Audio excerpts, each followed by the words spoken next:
Here's how you persuade swing voters to go for Romney and against Obama. Have a nice lunch. As we get closer to Election Day, I'm going to use these videos and impose on your time to give you advice as to how you can persuade swing voters to come over and vote for Romney. And I hope you take this advice and you use it in discussions with everybody you know, particularly those you think might be swing voters. It makes no sense to go against Obama by talking about how he's a socialist and he wants to redistribute income and he just wants to build up big government. Those arguments have already persuaded basically 50% of the people to vote against Obama. But when you're going after swing voters, they haven't worked and they won't work. Nor does it work to simply cite the bad economic statistics or to say that Obama doesn't know anything because he's a community organizer or that Romney's a businessman. That doesn't work with the swing voter.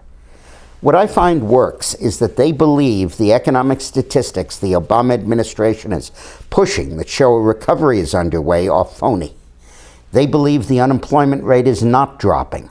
They believe the only reason it's going down is that tens of millions of Americans are so discouraged they've given up even looking for work and have dropped out of the labor force. Almost half of the swing voters believe the economy is not getting better, and a third of them believe the economy is in fact getting worse.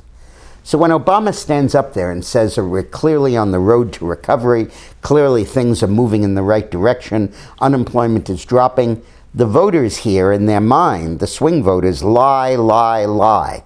They feel that he's being disingenuous. And that gives you the opening to begin to persuade them to go for Romney and against Obama. Then the next step is to say that what Obama wants to do is to spend more and therefore borrow more. And that's how he sees we can turn the economy around. Voters will agree that that's Obama's remedy. And they'll also agree that not only won't it work, but that it will make things worse. Over half of the swing voters agree with the statement that the cure is worse than the disease, that Obama's policies are not making things better, they're making them worse. And finally, they also agree that if we re-elect Obama, we're going to end up with more of same. He'll just continue spending, continue borrowing, and continue making things worse, that he won't change, that there won't be any new policies coming from him. So those are the three things to focus on when you go after undecided voters. First, say, what recovery? There's no recovery. There's nothing around us that indicates that. The lower unemployment is simply because people have given up looking for work, not that there are more jobs being created. Obama's spending and borrowing, which is his remedy for the economy, is in fact making things worse. His cure is worse than the disease, and if we re-elect him, we'll get the more of same.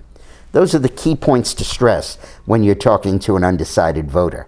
So go forth and be fruitful and multiply. Next week, we'll talk about how to defense Romney against the accusations on Bain Capital and millionaire tax and a lot of Obama's negative issues.